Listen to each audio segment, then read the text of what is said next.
It was an absolutely wild night, and I'm still trying to process everything that went down. The boxing world is buzzing, and it all comes down to one question.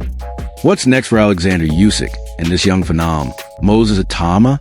After Usyk's incredible performance, he's a little tired, and who could blame him? He's been away from his family for 3.5 months, completely isolated, training relentlessly, pouring every ounce of his being into this fight. For him, the victory isn't just about the titles. It's about the sacrifice he made. Now, all he wants is to go home, to rest, to be with his wife and children who he hasn't seen in what feels like an eternity. But even as he's talking about a much-needed holiday, the boxing world is already moving at lightning speed. There's a tweet out there, supposedly from his account, that's already sparking rumors, planting the seed of a possible fight with Moses Itauma. It's almost comical how the business side of things never stops, even when a fighter is completely spent. Usyk, ever professional, and with that familiar, thoughtful look in his eyes, admitted he needs to take a minute to figure out his next move, to consider what next. He was asked directly if he would fight Moses, and his response was honest, almost a little bewildered. He said he simply doesn't know because he hasn't had the time to process it all, to think about his career and his next opponent. It's clear he's a man who carefully plans his future, and he isn't about to be rushed into a decision by a viral social media post. He was all class, as always, giving props to his fans here in the UK, and even mentioning that his skill set is better than Itauma's. He has a deep affection for the UK crowd, calling them special fans, and you could feel the genuine warmth in his voice. The atmosphere in the stadium was electric, and he recognized that. But here's the kicker, the part that shows he's not just a champion but a student of the game. He's worried about the later rounds. He admitted that while he feels his skill set is superior, he's never been in that kind of grueling, high-pressure, late-round fight. He sees Moses' youth and relentless energy as a genuine threat in those championship rounds, the kind of threat that could outdo him when he's starting to tire. It's a fascinating and very human look into the mind of a champion who's at the top of his game, but still recognizes the dangers that lie ahead and understands his own limitations when it comes to a specific kind of physical endurance. He's already thinking of his next few opponents as opportunities to build that late-round endurance, to tick that box off his list before he considers a challenge like Itauma. The talk of the town, thanks to the undeniable force that is Turkey Usyk, is this old lion versus young lion storyline, and it's captivating everyone. It's the ultimate generational clash, a story that practically writes itself and has fans salivating at the thought of it. Usyk is the old lion, a seasoned veteran with a wealth of experience, incredible skill, and a championship pedigree that's second to none. He's fought through hell and back, faced every style, every challenge, and has proven time and again that he's a master of his craft. He is the epitome of ring intelligence, a strategic genius who moves with the grace of middleweight and the power of a heavyweight. Moses Itauma, on the other hand, is the young lion. He's the embodiment of raw hunger, explosive strength, and unbridled ambition. This kid, at just 20 years old, has burst onto the scene with a fearless energy that has everyone talking. He is the future, the new wave, and he is unafraid to challenge a living legend.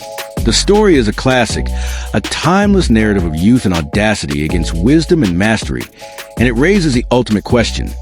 Can youthful energy and raw power overwhelm the wisdom and refined mastery of a true champion? Of course, not everyone is on board with this vision. We saw Anthony Pretty Boy, Taylor's fiery tweet claiming Dillian Whyte took a dive, and it sparked a huge debate across social media and boxing forums. It's a classic fire starter, a comment designed to get reaction, and it did just that. People are questioning whether Moses' victory was an act of genuine, overwhelming dominance or just a lucky break against an out-of-prime, inactive opponent.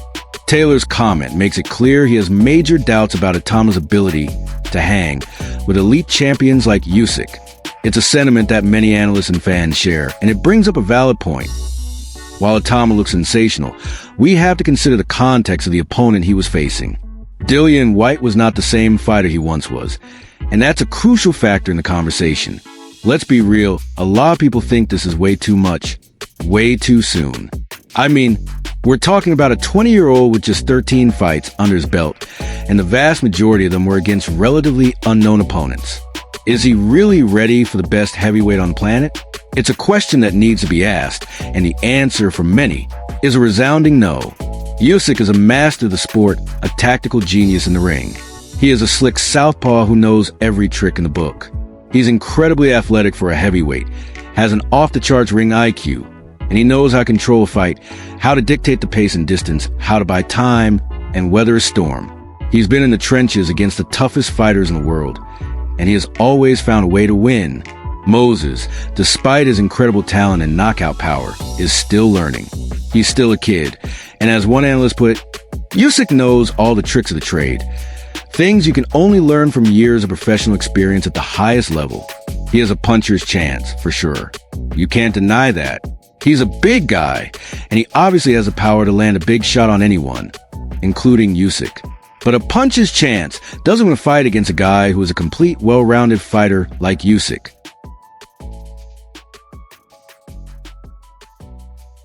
Boxing analysts are rightfully pointing out that Itauma's most notable victory came against Dillian Whyte, who, let's be honest, was a ghost of his former self. At the time of their fight, Whyte was an inactive veteran far from his prime, while Itauma's performance was undeniably impressive. One win against a declining fighter does not justify an immediate leap into the ring with a generational talent like Usyk. Many believe it would be more beneficial for Moses to test himself against other up-and-coming fighters, guys closer to his own age and experience level, like a Joseph Parker or even a Big Jan. These are fights that would garner him the necessary experience to eventually compete with a guy like Usyk. As one analyst put it, this kid needs to be allowed to grow. Rushing him into a fight with a master like Usyk is a step too far right now, regardless of what Turkey wants. Even Derek Chisora, a veteran of countless wars and a man who has faced the best in the business, is telling Moses to pump the brakes. Chisora's advice is blunt and to the point. Leave Usyk alone. He is a beast, man. A different beast, a different business. It's a harsh dose of reality from a man who understands the risks of the sport. Chisora's reasoning is rooted in the belief that Moses is still far too young, and that chasing after inactive or aging legends isn't the best way to build a sustainable career.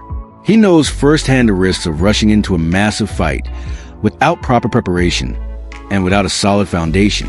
Chisora argued that Moses should instead focus on carving his own path by fighting active contenders who are closer to a stage of development.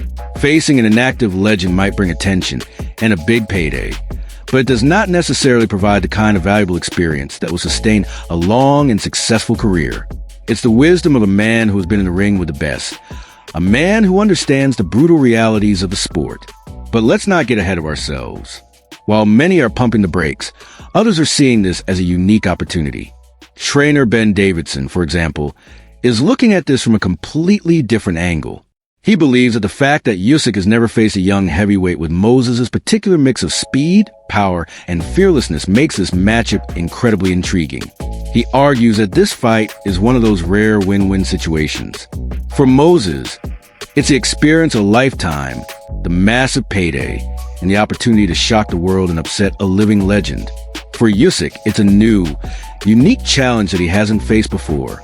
He might be an undeniable master, but has never shared the ring with a young, fearless, athletic heavyweight like Itauma. As Davidson said, Usyk hasn't been in there with someone like Moses either. It's a bold take, but it's one that a lot of people are starting to consider. Every fighter, no matter how great, has to face something new at some point in their career, and Moses could be that unexpected challenge that forces Usyk into uncomfortable territory. Then there's the business side of things. We have to consider what the promoters and sanctioning bodies are saying. Frank Warren, a man who knows a thing or two about making big fights happen, is certainly intrigued. He recognized that if Turkey Usyk, the man with the money and the vision for Saudi Arabia boxing, wants this fight, then serious discussions could be held. But he's also pragmatic, stressing that nothing is currently planned. The decision will require input from all stakeholders, including Usyk's camp, Moses' team, and the event organizers. Warren's approach is measured, recognizing that while fans are eager to see the young star challenged, it is vital to ensure the timing and circumstances are right. He then dropped a little exclusive on us, a piece of information that throws a major wrench into all these conversations. He revealed that the WBO, about a month ago, put out a statement that Joseph Parker, their interim champion, has to challenge Usyk for the title. However, Usyk's camp has now sent a letter requesting an extension period because he's dealing with an injury. This is a bombshell. It complicates everything. It means that Joe Parker is in the number one spot and will either fight Usyk for the title or will fight for the champion if Usyk decides to vacate the title. It's a huge development that changes the entire landscape of the heavyweight division. Meanwhile, Eddie Hearn, a promoter who has worked with both fighters, provided his unique perspective. He offered praise for Moses' performance, but also showed a great deal of sympathy for Dillian Whyte, who was knocked out in such shocking fashion. Hearn admitted that while Whyte earned a good payday from the fight, the result was not what many had expected. It was a tough watch for him, knowing Dillian and seeing a veteran at 38 years old go down like that. For Moses, the victory was career-changing, but Hearn believes it should be a stepping stone rather than a launch pad into an immediate clash with Usyk. He argued that the matchup was the worst for Dillian, a fighter with no activity, and the result was predictable. He believes Moses is a special kid, but that he needs to be built up properly. And the talk continues on the airwaves. Talk sport analysts have engaged in a lively discussion about what should be next for Moses Itauma. They note that while a fight with Usyk would undoubtedly be a massive event, it may be wiser first to test him against Joseph Parker or other established heavyweights. They argue that the win over Dillian Whyte, while impressive, does not provide enough evidence of how Moses would fare against a living legend like Usyk. One analyst said, "We still don't know what's going to happen when he's in the trenches, do we?" They brought up other legendary fighters who faced similar questions early in their careers. Guys like Prince Nassim Hamed and Frank Bruno. They all looked sensational early on, but eventually they met somebody who could take their shots and put them to the test. And that's when the real questions will be asked of Moses Itauma. Will he have the answers?